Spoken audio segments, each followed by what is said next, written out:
Nama saya Dr. Felix. Nah, kebetulan saya bekerja sebagai dokter anak dan salah satu anggota dokter di Yayasan Orang Tua Peduli. Saya juga ditunjuk menjadi salah satu representatif dari WHO untuk antimicrobial resistant.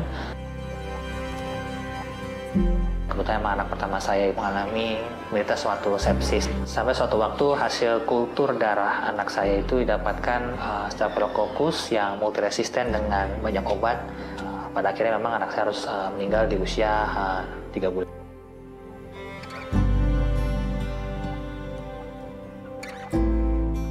Dampak emosional sih yang saat itu paling terasa ya.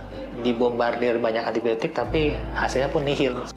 Tidak mudah memang untuk meyakinkan pada masyarakat bahwa AMR itu nyata ada. Nakes itu mungkin saja terlibat dalam AMR ini, terutama dari pola peresepan.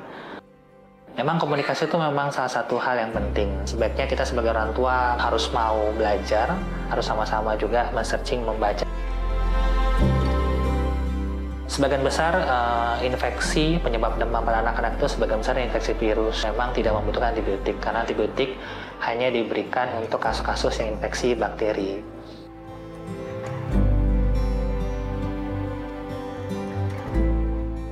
Coba kita upayakan tidak memberikan antibiotik pada kasus batuk pilek sederhana. Kita juga tidak memberikan antibiotik pada kasus diare yang tidak berdarah.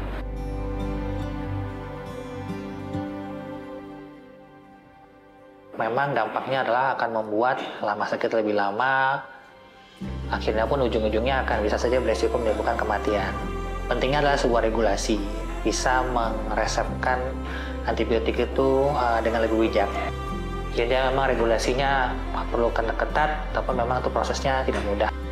Antibiotik itu bukanlah obat dewa, antibiotik hanya pada kasus yang sesuai dengan indikasi atau indikasi bakteri.